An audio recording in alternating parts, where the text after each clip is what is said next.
Hello everyone, नमस्कार। Mithilesh Sharma कोलाइन journal पे आपका स्वागत करता हूँ। बेटा आज हम बात करने वाले हैं ट्रिग्नोमेट्रिक फंक्शन के बारे में बात करेंगे, त्रिकोणमितीय फलन के बारे में बात करेंगे।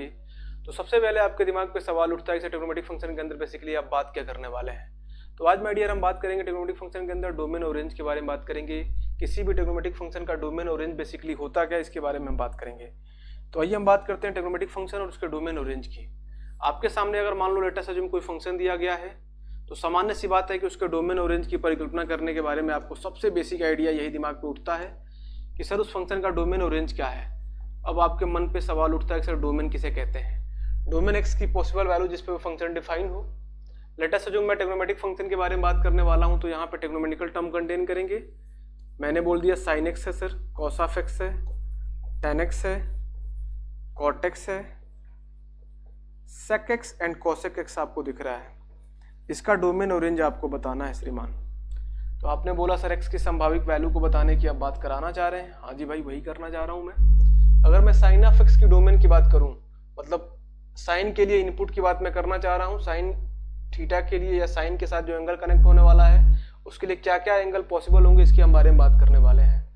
तो साइन एक्स का जो डोमेन होगा ये होगा ऑल रियल नंबर। दुनिया का हर एक रियल वैल्यू जो होगी साइन एक्स के डोमेन के रूप में ली जाएगी। क्लियर है कि नहीं। अगर मैं इसके रेंज की बात करूं तो जो इसका रेंज होगा -1 से 1 के बीच में लाई करेगा, -1 से 1 के बीच में लाई करेगा। अगर मैं कॉस ऑफ एक्स की बात करूं तो इसका जो डोमेन होगा ऑल रियल नंबर और जो इसका रेंज होगा ये -1 से 1 के बीच में लाई करेगा। अगर मैं टेन ऑफ एक्स की बात करूं तो इसका जो डोमेन होगा all real number. Ten x के लिए एक केस और डील करनी होती है। टेन एक्स जो होता है रेशियो होता है sine x upon cos x का। Tan x is ratio of sine x upon cos x. जब cos x की वैल्यू माय डियर 0 के बराबर होगी तो tan x नॉट डिफाइन होगा। अब आपको अपने दिमाग पे ये सवाल उठाना है कि सर cos x की वैल्यू 0 कब होती है, cos x की वैल्यू 0 के बराबर कब होती है। तो आपने बोला सर cos x 0 होता है ऑन y एक्सिस पे cos 0 होता है।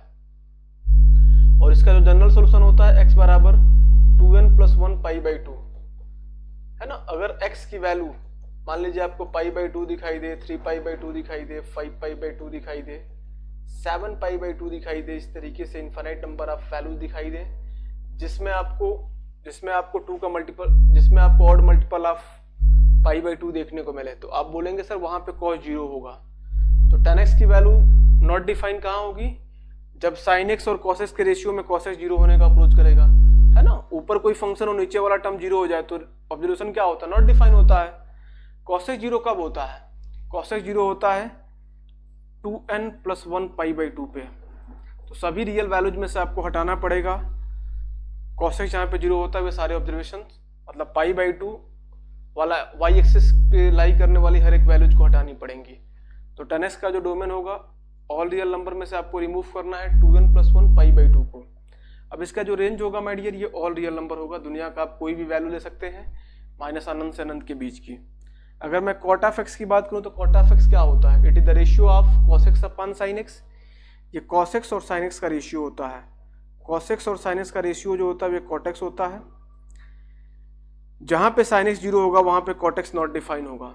तो cot x के लिए भी आप क्या करोगे, सारी रियल वैल्यू आप ले सकते हैं एंगल के रूप में, बट sin x जहां पे 0 होता है उन सारी वैल्यूज को हटाना पड़ेगा। और माय डियर मैंने पिछले लेक्चर में आपको ट्रिग्नोमेट्रिक इक्वेशन में बताया हुआ है कि sin x 0 कब होता है। sin x की वैल्यू 0 होती है ऑन x एक्सिस पे sin x क्या होता है, 0 होता है।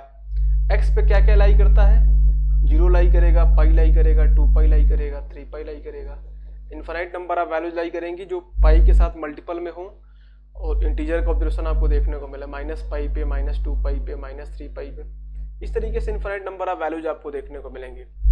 जनरल सोल्यूशन इसका मैंने आपको बताया था कि जब x की वैल्यू nπ के बराबर होगी तो sin x 0 के बराबर होगा। ये बात दिमाग पर रखिएगा।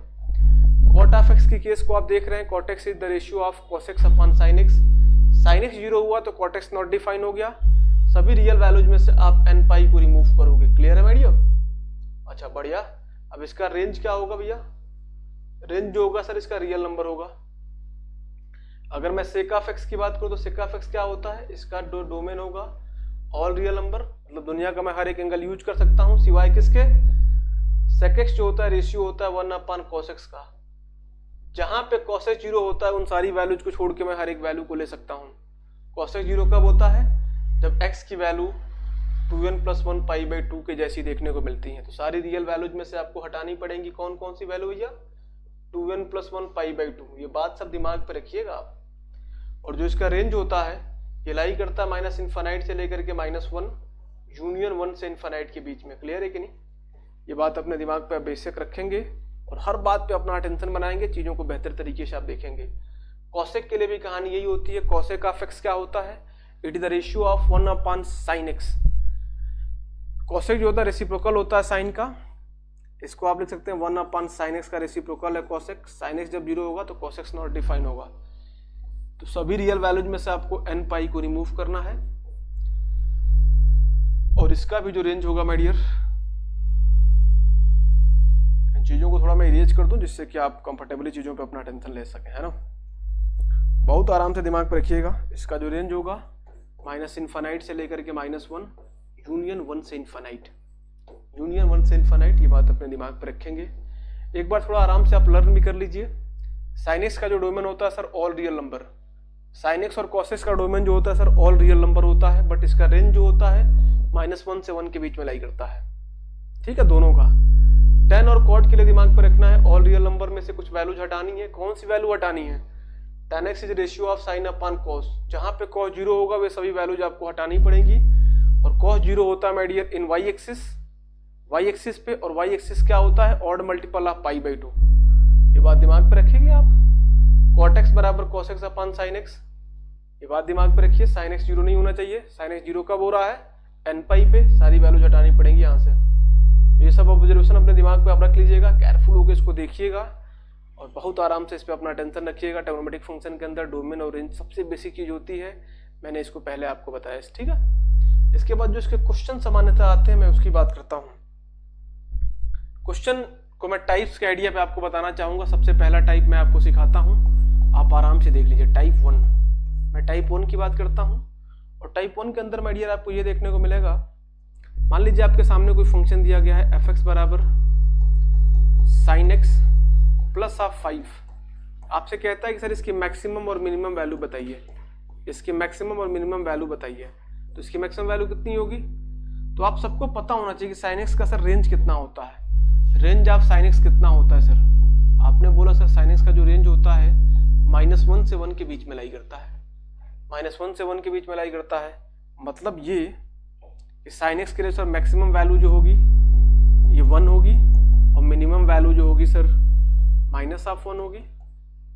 मैक्सिमम की बात कर रहा है, उसके बाद मिनिमम की बात कर रहा है। मैक्सिमम के लिए आपने 1 रखा, 1 + 5 आपको मिला 6, और मिनिमम के लिए -1 + 5 आपको मिला 4। तो इस तरीके से आप जाएंगे, ये बात अपने दिमाग पर रखिए। पहला क्वेश्चन इस तरीके से आता है, इसको आप दिमाग पर रखेंगे। टाइप 1 से क्वेश्चन को राइज होने का सबसे बेसिक तरीका यही है। यहाँ से भी क्वेश्चन इस तरीके के देखने को आपको मिले हैं। अब दूसरा क्वेश्चन हम देखते हैं थोड़ा सा इसी आइडिया पे। f(x) बराबर मैं आपसे कहता हूँ कि 2 times of cos square x plus of 7 लिखा हुआ है। इसका सर आपको मैक्सिमम और मिनिमम वैल्यू आपको बताना है। मैक्सिमम और मिनिमम वैल्यू आपको बताना है, अधिकतम और न्यूनतम मान आपको बताना है। तो कैसे बताओगे भाई, अब आपको पता होना चाहिए cos square x, cos square x, cos x का जो रेंज होता है सर -1 से 1 के बीच में होता है। बट जैसे मैं cos स्क्वायर x करूंगा तो नेगेटिव आउटपुट तो मिलेगा नहीं भैया, क्योंकि इस पूरे फंक्शन का आप स्क्वायर कर रहे हैं तो इसकी मिनिमम वैल्यू हो जाएगी 0 से लेकर के 1 तक के मामले को डील करने के लिए। ठीक है, तो यहाँ cos स्क्वायर x की बात हो रही है। इसकी सर मैक्सिमम वैल्यू क्या होगी, इसकी सर मैक्सिमम वैल्यू होगी 1 और मिनिमम वैल्यू कितनी होगी भाई साहब, 0 होगी। आपने क्या किया, 2 × 1 + 7 कर लिया, तो 7 + 2 9 हो गया, और 2 × 0 + 7 आपने कर लिया तो आपको मिल गया 7। तो इस तरीके से आप इस बात को अपने दिमाग पे रखेंगे। बहुत आराम से केयरफुल होकर देखिए, मैं बहुत क्वेश्चन करा देता हूँ, बहुत आराम से आपको देखना है। अगर मैं आपसे कह दूं कि f(x) बराबर 1 - 3 sin स्क्वायर x सर आपको देखने को मिल रहा है। इसकी मैक्सिमम और मिनिमम वैल्यू क्या होगी, इसकी मैक्सिमम और मिनिमम वैल्यू क्या होगी। तो यहाँ पे थोड़ा सा आप रुकेंगे। आप ये देख रहे हैं कि सर नेगेटिव चेंज मेरे को दिख रहा है फंक्शन के डायरेक्टली कंसर्न के साथ sin स्क्वायर x। अगर मैं sin स्क्वायर x पे फोकस करूंगा और मैक्सिमम वैल्यू को जब मैं 1 लूंगा तो 1 - 3 करने पे मेरे को -2 मिल जाएगा, ये मिनिमम वैल्यू का अप्रोच दे जाएगा। क्लियर है? तो यहाँ पे थोड़ा सा आपको आराम से रुकना है और एक बात पे अपना टेंशन बनाना है कि सर यहाँ मैक्सिमम वैल्यू के लिए मैं क्या करूँगा, 1 - 3 × 0 और मिनिमम के लिए 1 - 3 × 1। तो यहाँ 1 - 3 करने पे 1 हो गया, ये 1 - 3 × 0 करने पे 1, 1 - 3 करने पे आपको -2 मिल गया। आपने बोला सर यहाँ पे तो आपने ऑब्जर्वेशन ही चेंज कर दिया, तो आप देख रहे हैं कि जहाँ से फंक्शन का डायरेक्टली कंसर्न हो रहा है उसके सामने का साइन नेगेटिव लगा हुआ है। जब नेगेटिव कंसर्न लगेगा तो ऑब्जर्वेशन को आप पलट देंगे, ठीक है कि नहीं। आप देखो ना, अगर आप उस पैटर्न को फॉलो करते तो आप होता है कि जो मैक्सिमम वैल्यू दिख रही है सर वो मिनिमम जैसी दिखती है, मिनिमम वाली मैक्सिमम जैसी दिखती है, तो फिर आपको अल्टीमेटली वहां पे ले जाके चेंज करना ही पड़ता फंक्शन को। तो इस बात को आप दिमाग पे रखिएगा, ठीक है ना। इस बात को बहुत आराम से अपने दिमाग पे आप रखेंगे केयरफुल होके, तो फिर चीजें बेहतर तरीके से मे भी आप कर पाएंगे, है ना। क्लियर है कि नहीं, इसमें कोई इशू है क्या? ठीक, चलिए बहुत अच्छी बात है। अब इसके बाद हम देखते हैं अगली कहानी की कहानी। चलिए बहुत बढ़िया। तो ये हो गया टाइप 1। टाइप 1 के अंदर इस बात को दिमाग पर रखना है भाई। अब इसके बाद अगला ऑब्जर्वेशन आपको बताते हैं, केयरफुल होके देखिए। टाइप 2 के अंदर आपको दिमाग पे रखना है, टाइप 2 के अंदर फंक्शन का जो नेचर होगा ऐसा होगा, fx = a sin square x plus b cos square x, a sin square x plus b cos square x। अगर a की वैल्यू b से बड़ी है, अगर a की वैल्यू b से बड़ी है तो मैक्सिमम जो फिगर आपको मिलने वाला है, मैक्सिमम वैल्यू जो आपको मिलने वाली है वे होगा भैया a। इन दोनों में से जो कोफिशिएंट बड़ा होगा उसको आप कंसीडर करेंगे मैक्सिमम के लिए, और जो छोटा होगा उसको आप कंसीडर करेंगे मिनिमम के लिए, उसको आप कंसीडर करेंगे मिनिमम के लिए। ये सेकंड टाइप है, इसको दिमाग पे आप रख लीजिए। क्वेश्चन एक करिए आप पहले। मैंने आपसे कह दिया fx = 3 sin square x plus 5 cos square x। इसकी सर मैक्सिमम और मिनिमम वैल्यू क्या होगी? तो आपने बोला सर इसमें sin स्क्वायर x और cos स्क्वायर x के कोफिशिएंट में कौन सा बड़ा कोफिशिएंट है? आपने बोला सर 5 मैक्सिमम हो गया, और मिनिमम क्या हो गया सर? तो आपने बोला सर 3 हो गया। तो ये सब दिमाग पे रखिएगा। काफ़ी आपका समय, काफ़ी आपका ऑब्जर्वेशन पे अच्छी पकड़ बनेगी जब आप इन बातों को अपने दिमाग पे रखेंगे। अगर मैं आपसे कहता हूँ कि fx = 1/2 sin square x plus 1/4 cos square x, इसके मैक्सिमम और मिनिमम वैल्यू आप बताइए, इसके मैक्सिमम और मिनिमम वैल्यू आप बताइए। तो श्रीमान इसकी जो मैक्सिमम वैल्यू होगी 1/2 और 1/4 में कौन बड़ा नंबर है? आपने बोला सर 1/2 बड़ा है, 1/4 छोटा है। आपको एक लॉजिक पता होगा, मैं यहाँ पे आपको बताना चाहूंगा। अगर मैं आपसे कहता हूँ कि एक नंबर a है जो b से बड़ा है, चलिए बढ़िया बात है, तो उसी का जो रेसिप्रोकल होगा दूसरे वाले के रेसिप्रोकल से छोटा होगा। क्लियर है कि नहीं? अगर मैं कहता हूं कि 2 जो है सर 3 जो है 2 से बड़ा है, तो 1/3 क्या होगा? 1/2 से छोटा होगा। ये बात दिमाग पर रखिएगा। तो फ्रैक्शन में जो होता है, फ्रैक्शन के अंदर जो छोटी वैल्यू होती है वो बड़ी होती है, जो बड़ी वैल्यू होती है नीचे में दिखता है वो छोटा होता है। तो ये बात दिमाग पे आप रखेंगे और इस तरीके से इस पर अपना आप लॉजिक सेट करेंगे, दिमाग पे इन बातों को रखेंगे, ठीक है ना। इसके बाद हम बात करते हैं टाइप 3 की। टाइप 3 की बात करते हैं। टाइप 1 हो गया, टाइप 2 हो गया, और टाइप 3 के अंदर मैं दिया आपको ये दिमाग पर रखना है। मान लो फंक्शन आपके सामने दिया गया fx = a sin x plus b cos x। a sin x plus b cos x आपको दिया हुआ है। इसका अधिकतम और न्यूनतम मान आपको बताना है, इसका मिनिमम और मैक्सिमम वैल्यू आपको बतानी है। तो सामान्य सी बात यह है कि इसकी मैक्सिमम और मिनिमम वैल्यू को निकालने के लिए आप ये काम करेंगे। सबसे पहले एक राइट एंगल ट्रायंगल आप बना लीजिए। आपने बोला सर मैक्सिमम मिनिमम वैल्यू निकालना मेरे को, मैंने a बेस को बता दिया, b इसको बता दिया, इसको अल्फा कह दिया, और ये हो गया in square root of a² plus b²। अब मैंने यहाँ देखा f ऑफ x, अब इसको मैंने क्या किया, in square root of a² plus b² से मल्टीप्लाई और डिवाइड कर लिया। जैसे मैंने मल्टीप्लाई और डिवाइड किया मेरे को यहाँ से कमाल की चीज़ मिलेगी, और वही कमाल की चीज़ इस क्वेश्चन के कंप्लीट ऑब्जर्वेशन को बताने के लिए आपको काफ़ी हेल्पफुल साबित होगी।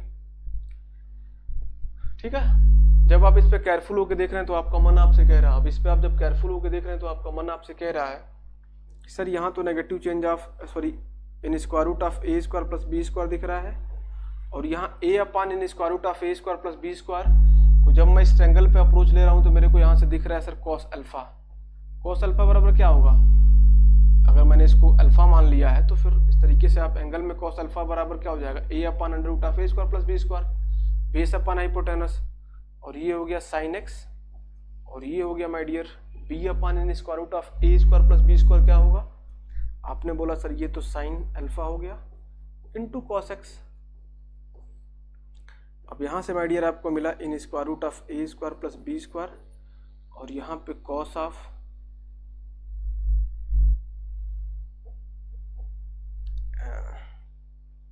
यहाँ से आपको मिल गया sine of x plus alpha. अब आपको बताना है मैक्सिमम और मिनिमम वैल्यू। अब आपको बताना है इस ऑब्जर्वेशन के मैक्सिमम और मिनिमम वैल्यू। तो बहुत आराम से देखिए इसके मैक्सिमम मिनिमम वैल्यू कैसे डिटरमाइन करेंगे आप। इसकी मैक्सिमम और मिनिमम वैल्यू कितनी होगी, अब ये वाला जो टर्म है मैक्सिमम वैल्यू 1 हो गया।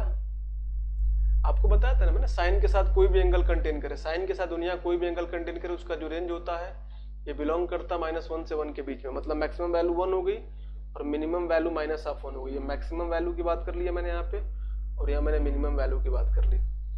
तो मैक्सिमम वैल्यू 1 हो गई। 1 को जब आप in square root of A square plus B square से मल्टीप्लाई करोगे तो आपको क्या मिलेगा, in square root of A square plus B square, और मिनिमम केस में negative change of in square root of A square plus B square. तो यहाँ से आप एक बात दिमाग पर रखेंगे टाइप 3 के अंदर कि अगर फंक्शन के अंदर a sin x plus b cos x देखने को मिले तो उसकी मैक्सिमम वैल्यू को निकालेंगे कैसे, कोफिशिएंट ऑफ sin x और कोफिशिएंट ऑफ cos x का स्क्वायर करके जोड़ेंगे और स्क्वायर रूट के अंदर उसको डाल देंगे। तो आपको मैक्सिमम मिनिमम वैल्यू का अप्रोच मिलेगा। मैक्सिमम में पॉजिटिव चेंज, मिनिमम में नेगेटिव चेंज दिखा करके रिजल्ट को आप जस्टिफाई करेंगे, ठीक है ना। तो ये बात अपने दिमाग पे बहुत आराम से आप बैठा लीजिए। और एक क्वेश्चन हम इस पर कराते हैं, केयरफुल होकर आप देखिए। अगर मैं आपसे कहता हूं कि आपके सामने एक क्वेश्चन दिया हुआ इस तरीके से, fx बराबर 3 sin x plus 4 cos x, इसकी मैक्सिमम वैल्यू कितनी होगी सर और मिनिमम वैल्यू कितनी होगी। आपने बोला सर अभी मैंने पिछला पैटर्न जो बताया उसी को फॉलो करना चाहूंगा मैं। कोफिशिएंट ऑफ sin x का whole square plus coefficient of cos x का होल स्क्वायर करूंगा मैं। तो यहाँ से मेरे को मिलेगा 3 स्क्वायर प्लस 4 स्क्वायर, और दूसरा negative change of 3 square plus 4 square. 3 का स्क्वायर 9, 4 का स्क्वायर 16, 9 16 25 हो गया, स्क्वायर रूट के बाहर आया 5, और यहाँ पे आपको मिला -5। इस तरीके से दिमाग पर रखेंगे।